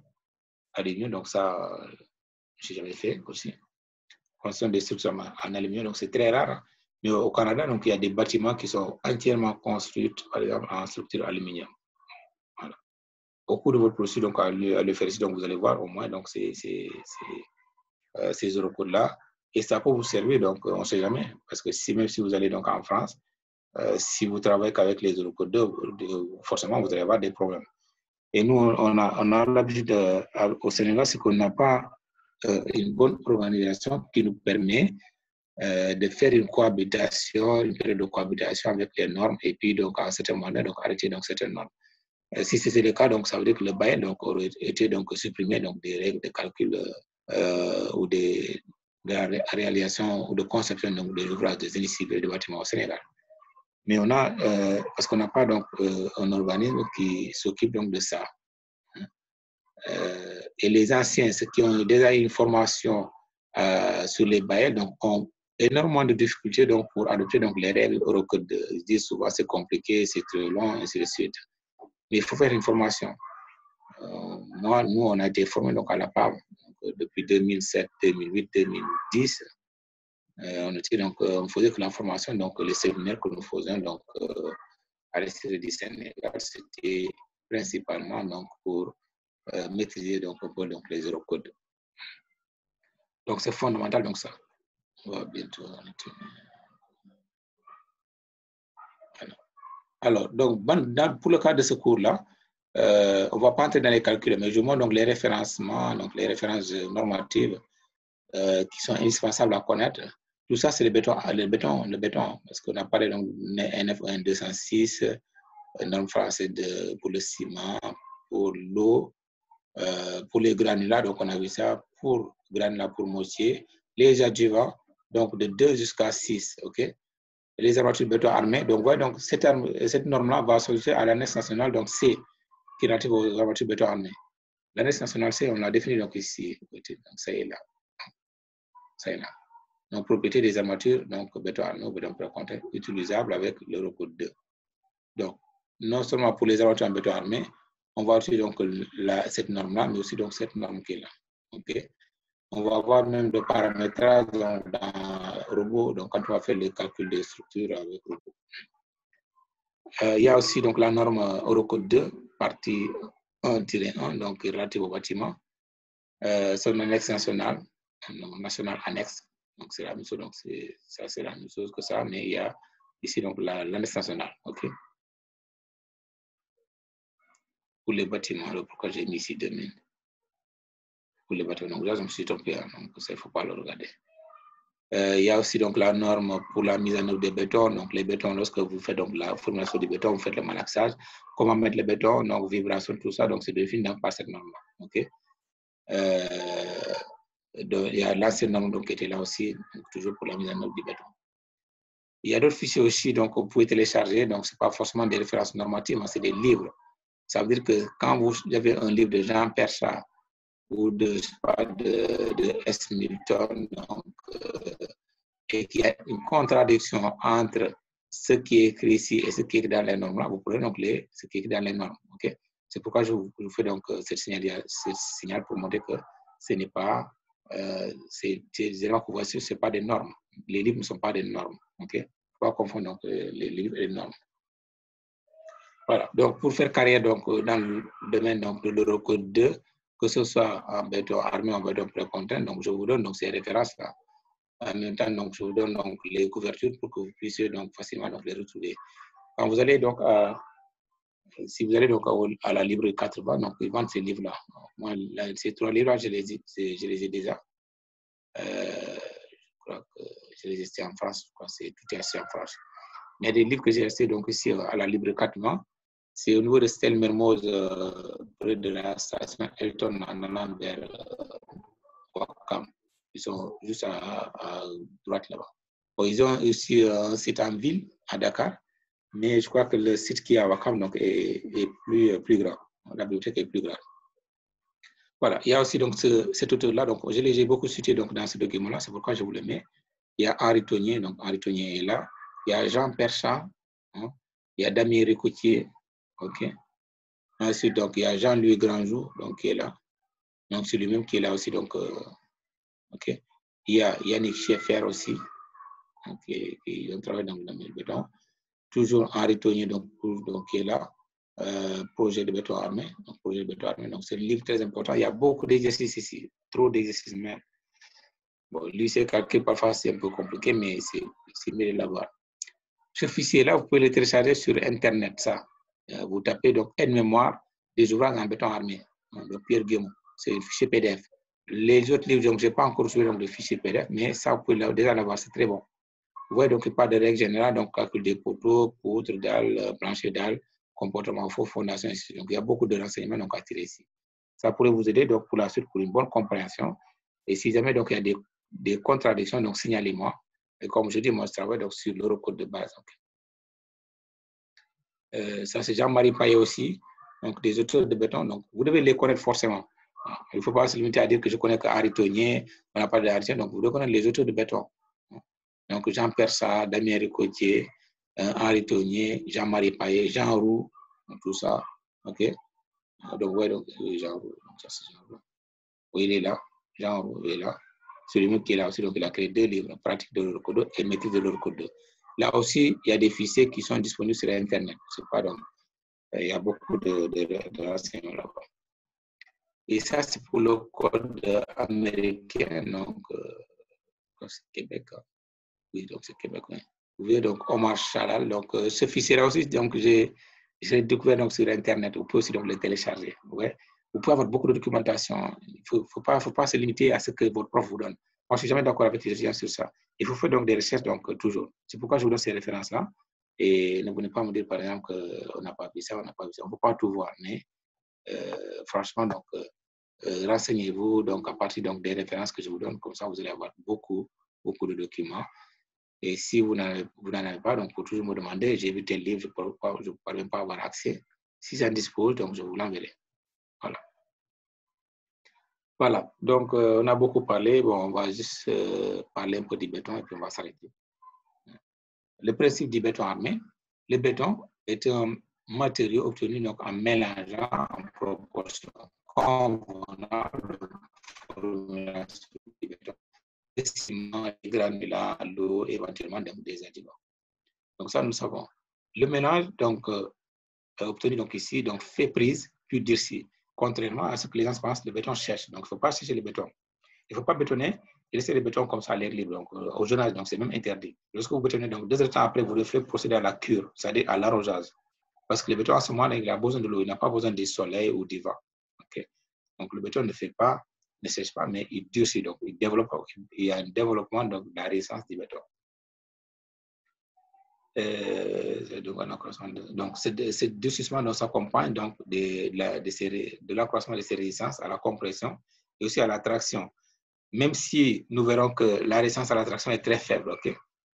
La première, donc la résistance élevée, donc la compression, donc on a des résistances qui peuvent atteindre les 25 à 35 MPa. Mais la seconde est relativement donc, incertaine et faible. Donc on a des résistances donc, de 2 à 3 MPa. Donc c'est à peu près donc, le 10e donc, de la résistance en compression. C'est ce qui fait d'ailleurs que le béton est très fragile. C'est-à-dire que le béton il ne peut pas donc, s'étirer comme ça en longueur, donc il y a une rupture donc, brutale. Donc il n'y a pas de ductilité. Donc la faible résistance à l'attraction du béton fait que dans les hypothèses de calcul que nous verrons, donc soit en flexion ou en compression, plutôt en traction, on va négliger donc, tout le béton qui se trouve dans la zone tendue. Okay, dans les calculs. Mais en réalité, donc, ils ont une résistance parce qu'on a vu donc 30 MPa, donc 3 MPa plutôt. 3 MPa, donc c'est peut-être faible, mais ça ne veut pas dire que c'est égal à 0. Mais dans les calculs, donc les hypothèses de calcul, on va négliger la résistance du béton tendu. On ne prend en compte que la résistance du béton comprimé et des armatures tendues. Ou comprimées. Pour pallier donc les inconvénients résultant de la fragilité, on associe au béton des armatures donc, en acier. Le matériau s'appelle donc le béton armé. Donc, on a vu donc l'historique qui a créé donc, le béton armé. Mais ce n'est pas suffisant. Donc, ce n'est pas en mettant donc, des armatures dans le béton qu'on a du béton armé. Pourquoi? Parce que la présence des armatures dans le béton ne suffit pas à faire donc, dessus un béton armé, puisqu'il faut en plus d'une organisation structurale spécifique portant sur la forme des pièces ainsi que sur la quantité, donc l'agencement des armatures. En fonction de la forme des pièces, donc il y a des dispositions à prendre pour les armatures. La quantité d'armature aussi, donc on a une quantité minimale et une quantité maximale. Lorsque la section d'armature que vous mettez dans le béton est inférieure à la quantité minimale, sachez que vous n'êtes pas dans le domaine du béton armé. Le béton armé, donc c'est avec une quantité minimale d'armature. Donc on appelle donc taux d'armature, ainsi de suite, donc soit en flexion, soit en compression, soit en traction. Okay? Il y a une valeur minimale. Et l'agencement aussi donc, des armatures aussi, donc la disposition concernant l'espacement. Voilà. Le premier principe en béton armé, donc c'est tout élément doit être armé suivant 3 directions non coplanaires. Okay? Il doit y avoir des armatures dans cette direction-là, mais aussi dans l'autre direction. Okay? Généralement, donc, orthogonales, à l'exception donc, des éléments donc, de faible épaisseur, comme les dalles. Les dalles, donc, on a seulement, donc, les armatures sont disposées sur 2 directions. Cette direction-là et la direction perpendiculaire. Okay? Sur la hauteur, donc, c'est rare d'avoir donc, des armatures dans ce sens-là, sauf si vous avez donc, des armatures de fort tranchant à mettre dans les dalles, ou bien des armatures de poinçonnement. Mais généralement, donc, c'est dans 2 directions, direction X, direction Y. Okay? bien que nous savons que le principe, c'est qu'il faut donc armer donc, les 3 directions. Le deuxième principe, c'est que seuls peuvent être considérés comme éléments en béton armé ceux qui sont encore aptes à jouer le rôle dans la structure dont ils font partie lorsque la résistance à la traction de leur béton construit est supposée nulle.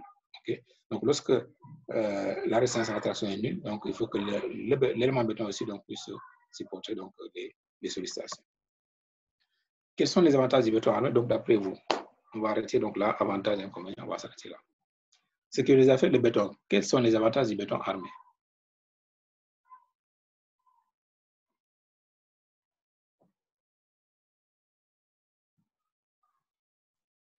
Mariam, est-ce qu'elle est là? Zainabou, je crois que Zainabou, donc c'est le prix de quoi? Monsieur Carré. Allô? Tu parles de quel prix? Pardon? Monsieur Carré a écrit le prix. Oui. Je demande les livres. C'est à combien? C'est à 65 000, 70 000, 50 000, comme ça. Ok. Il faut économiser vos bourses, comme vous n'êtes pas maintenant à l'école. Vous choisissez un des livres, donc il y a de bons livres. Je vais vous montrer donc. Moi, je suis beaucoup donc ce livre-là, les 3 là. Je suis beaucoup. Ok. Et si vous pouvez avoir donc ce livre-là, c'est très important aussi. Ok, c'est très simple, les calculs sont très simples, le concept est très simple. Ça, c'est un livre très volumineux aussi. Lui, il a des méthodes de calcul qui, bon, diffèrent un peu de ce que vous connaissez souvent. Lui est aritonien, là, en personne, mais il explique bien quand même. Ok. J'ai lu donc un jour aussi, donc il a un livre aussi, donc acceptable, donc très bien. C'est pas casse-tête, ça veut dire que les calculs ne sont pas très compliqués, puisqu'il a commencé par la théorie des poutres, ensuite il est rentré dans le béton armé. Yannick Sieffert aussi, je n'ai pas beaucoup regardé celui-là, je n'ai pas beaucoup regardé. Ce livre-là aussi, si vous pouvez le voir aussi, il y a plein d'exercices aussi. Donc, ce livre-là, donc c'est un livre de poche, celui-là. C'est un livre de poche, donc je ne sais pas si... je n'ai pas beaucoup regardé, mais le fichier est disponible sur Internet, ok? Donc à la sortie de ce cours-là, vous pouvez essayer donc de télécharger ce que vous pouvez déjà. Voilà. Ça, ces deux fichiers sont disponibles sur Internet. Et j'ai pas... ça, je l'ai acheté, je crois. Je ne sais pas, donc l'un des... Non, c'est Jean-Marie Payet. Jean-Marie Payet, c'est ça que j'ai acheté. Jean-Marie Payet. J'ai acheté ce livre-là. Et ce livre-là. Bon, ça, je n'ai pas parce qu'il y a déjà des fichiers qui existent sur Internet. Quoi. Bien que ce ne soit pas donc, mis à jour, je crois qu'il a fait d'autres éditions pour mettre à jour donc, ces livres. Quoi. Voilà. Voilà. Donc, il faut que je vois donc les étudiants. C'est qui? Mariam, est-ce que... Mariam, elle n'est pas là. Aïssatou Dieye, quels sont les avantages du béton? Tu as fait un peu de béton armé avant de venir ici, non? Abdoulaye Sen, Alioune Badara Ndiaye, Aminata Bousso Ndiaye, HP, Monsieur Carré, Pape Siré Kassé, SU, Udam Diop. Allez-y. Quels sont les avantages du béton? Une bonne résistance. La résistance au feu. Bonne résistance au feu, oui.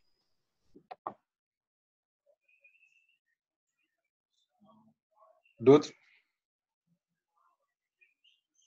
Une bonne résistance à la compression. Une bonne résistance à la compression, oui.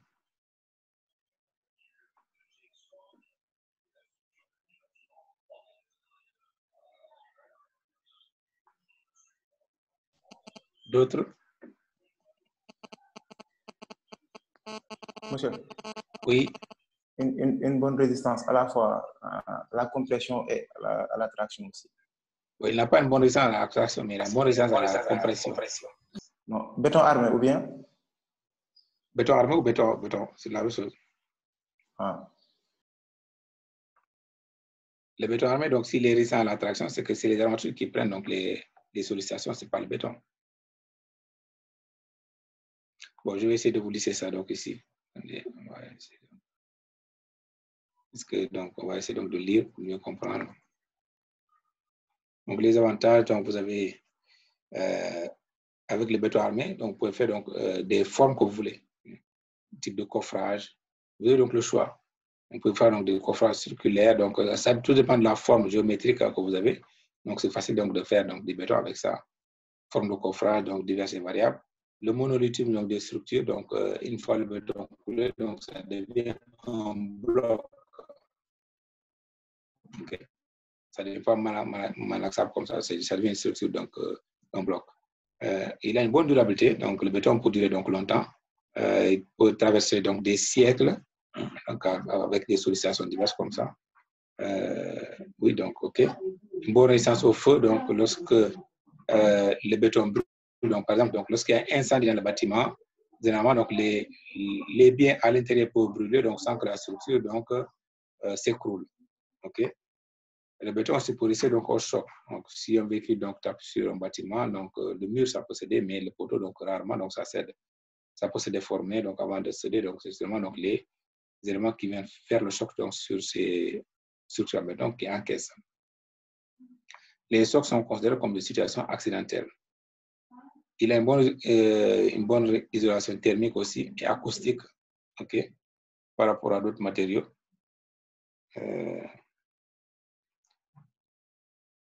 Faciliter l'emploi et disponibilité de matériaux. Donc, les matériaux aussi sont pas trop chers.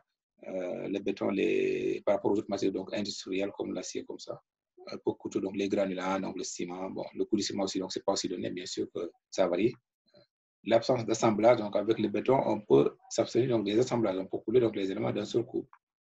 La main d'œuvre aussi donc ne nécessite pas donc d'avoir donc des gens très qualifiés, par exemple dans le domaine de la soudure, il faut des soudeurs qualifiés donc qui ont donc les qualifications, tout ça. Donc on n'a pas besoin donc trop de diplômes donc pour couler du béton. Voilà donc les maçons qui sont avec nous donc ils n'ont pas les diplômes, hein, et pourtant ils coulent du béton. Il faut juste les guider. L'économie, donc c'est matériaux économiques, création d'emplois, donc ça crée aussi donc les projets, donc les chantiers créent de l'emploi forcément. L'absence d'entretien régulier, donc c'est pas comme des structures où il faut toujours entretenir, donc éviter donc par exemple les structures métalliques, au lieu donc de faire la peinture donc chaque année donc pour éviter la corrosion. Okay. La capacité du béton à emmagasiner donc de l'énergie, donc la masse thermique. Donc le béton donc peut emmagasiner la chaleur. C'est pourquoi, donc, dans certains cas, on vous demande donc, de ne pas trop exposer donc, aux structures, au soleil. Quand on fait donc, les plans, les parties donc, qui vont comporter donc, le béton, il ne faut pas trop les exposer donc, au soleil. Si vous prenez donc, le cas des toitures, donc, ici au Sénégal, on a l'habitude de mettre donc, des toitures en béton armé. Qu'est-ce qui se passe? Lorsque donc, il fait chaud, la chaleur, donc, le béton va emmagasiner dans la chaleur et après, donc, la nuit, donc, il va rester donc, cette chaleur-là, soit à l'air libre, soit aussi à l'intérieur. Tout dépendra. Donc, c'est fait que donc, quand toujours donc, le jour il fait chaud, toujours donc, dans des milieux-là, on a toujours chaud parce que la chaleur, le béton restitue donc la chaleur.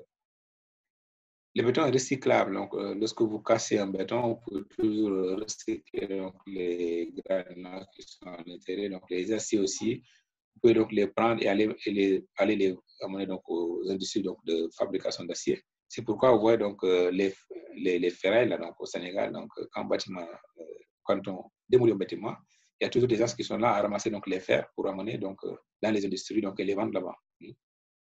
Mais vous, je vous conseille en tant qu'ingénieur, donc, quand vous allez faire donc, la démolition des bâtiments, il faut donc faire le tri. Il faut prendre donc, les éléments qui sont récupérables, vous les récupérez et vous allez voir donc, comment vous allez faire, donc, soit les vendre, mais il ne faut pas donc, laisser les gens ramasser ces matériaux-là comme ça. Okay? Les granulats peuvent être utilisés comme matériaux de sous-fondation, donc de remblaiement, donc sous-fondation. Dessoucier, oui, donc d'estationnement et d'autres applications ou comme matériaux granulaires permettent de préserver des ressources naturelles. Donc, ça peut nous éviter d'aller dans les carrières, donc si on en a assez. La suite donc, de ça, vous avez aussi d'autres avantages aussi. Le béton peut, grâce à divers adjuvants, se décliner sur une gamme quasi infinie de couleurs. On peut donner donc, au béton donc, beaucoup de couleurs. Donc, béton, voilà. avoir le pollu du granit ou l'arrivée aussi donc, de l'écorce. Donc tout ça, ça peut se faire avec le béton.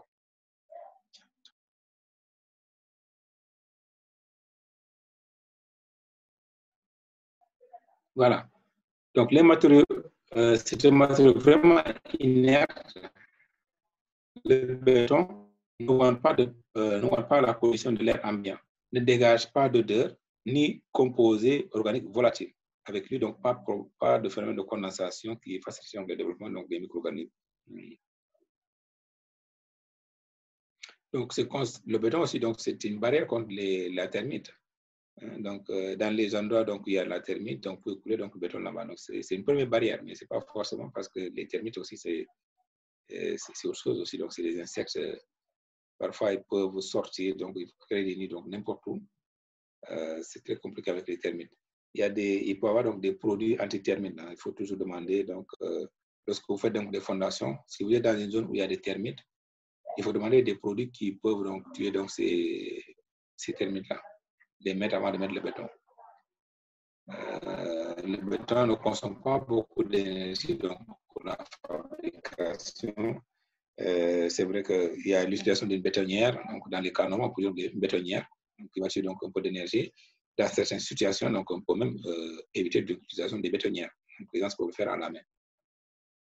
Les inconvénients pour le béton, donc on va terminer donc là.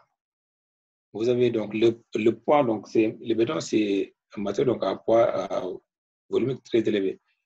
C'est-à-dire pour avoir une certaine résistance, il faut une masse très importante. Si vous vous souvenez donc du dernier cours qu'on a fait donc, sur les bétons de haute performance, vous avez vu donc il y a une comparaison entre une structure en béton de très haute performance, une structure métallique, un béton armé, un béton préconduit. Vous voyez que donc, le poids donc, des éléments en béton armé donc, est très élevé. C'est des grandes sections qui ont une influence défavorable pour les grandes portées donc, à franchir. Donc, lorsque les portées sont grandes, donc, le poids devient donc, un inconvénient. Okay? Fragilité du matériau lorsque le sollicite en traction, on voit donc le béton ne résiste pas beaucoup à la traction. Autrement dit, lorsque le béton est en traction, il va falloir donc soulager donc, cette traction-là en mettant des armatures béton armé, par exemple donc en flexion ou en compression éventuellement aussi, donc, ou lorsque le béton est en traction simple, c'est-à-dire le tirant. Il y a l'absence d'assemblage, donc rend les interventions ultérieures très difficiles. Bon, c'est un avantage aussi, donc l'absence d'assemblage. Mais si vous voulez faire donc, des extensions, donc si vous faites un bâtiment et que demain vous voulez ajouter donc, la longueur du bâtiment, comme il n'y a pas possibilité d'assemblage, vous êtes obligé donc, de casser ou de sceller donc, le béton glissant avant de faire donc, voilà, avant de faire l'extension. Donc restructuration, démolition et construction difficile. Donc pour démolir donc les structures en béton, donc c'est pas facile, donc c'est très dur, ok. Il faut amener donc des machines donc pour faire la démolition. L'autre inconvénient du béton aussi c'est le retrait. Nous allons voir dans le chapitre d'air que on calcule donc les retraits entraînent donc des déformations, ok, donc entraînent donc des contraintes dans le béton et des contraintes donc qui peuvent s'accompagner donc de fissuration. Le fluage des matériaux, donc le béton est le matériau qui flue. L'acier ne flue pas. Hein. Le fluage, c'est une déformation lente et irréversible du matériau, donc sous contrainte constante. Donc, déformation lente, mais irréversible. Donc, même si on supprime l'achat, donc le matériau ne remet pas à la position initiale. Le temps d'usement du béton est assez long, donc ce qui ralentit un peu le chantier. Lorsque vous coulez, par exemple, les poteaux, vous ne pouvez pas, donc le lendemain venir donc, pour couler les poutres, pour continuer donc la construction. Quand vous construisez donc les poutres, il faut attendre que les poteaux, par exemple, quand vous coulez les poteaux, il faut attendre que le béton donc résiste bien, la résistance soit assez suffisante avant de poser donc les poutres. Les adeptes d'architecture écologique apprécient moins, même si le béton est entièrement donc recyclable. Parce que la fabrication du béton, donc, si ça dégage de l'énergie, puisque dans le béton, il y a le ciment. Or, le ciment, donc, ça pollue donc, aussi donc, l'atmosphère. C'est à cause de ça. Et il y a aussi l'acier aussi, la fabrication de l'acier, ça demande aussi donc, beaucoup d'énergie. Voilà. Donc, on va s'arrêter là pour aujourd'hui. Et puis, donc, la semaine prochaine, donc, on va regarder donc, les méthodes de calcul donc, des suivant l'Eurocode 2. Donc, OK. Ça, c'est bien. Donc, voilà. On va voir ça donc la prochaine fois, donc notamment le calcul des résistances, les valeurs caractéristiques. Donc ça, on va voir ça prochainement. Donc on va s'arrêter là. Et je vais vous demander donc pour la semaine prochaine, vendredi ça va être... qu'est-ce qu'on peut faire? Il faut qu'on trouve un moyen de se voir. Mercredi. Je vais voir donc si on pourrait se voir... mercredi, par exemple, on est libre. Ouais, je vais terminer donc le chapitre là avant la Tabaski, si possible. Mercredi, est-ce que j'ai pas cours mercredi? Mercredi, j'ai cours. Mercredi, j'ai cours. Toute la journée. Mariama, donc, je la vois de moins en moins, donc il faut que elle passe le relais à son responsable là, pour communiquer avec moi. Je vois pas, donc, je la vois pas sur les cours là, donc on ne peut pas toujours différer donc à son absence. Est-ce qu'il y a quelqu'un qui le remplace ici? Gora. Gora, comment il s'appelle? Gora. Gora, c'est Aliusam. On remplace ça. Oui. C'est lui, ZSS. Oui, c'est lui. Gora, ok, bon, tu as mon numéro, tu peux m'envoyer un texte après. Je vais communiquer éventuellement avec vous deux. Voilà, donc on va essayer de... Je vais revoir l'emploi du temps et puis je vous reviendrai donc semaine prochaine. Je lui enverrai un texte pour voir donc, si on pourrait se voir un de ces jours. Mais en attendant, donc, je vous demanderai donc, pour faciliter donc, la compréhension donc, de ce chapitre-là, de bien visionner cette vidéo-là. Je ne vous ai pas encore envoyé le support. Vous avez certainement donc, le support de l'année passée. Mais ce cours-là va être bien amélioré, Inch'Allah. Voilà, donc on se dit comme ça. Si vous n'avez pas de questions.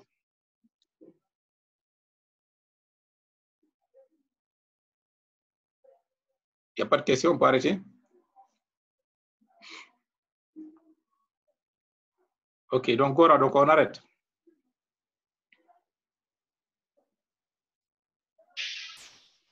Monsieur?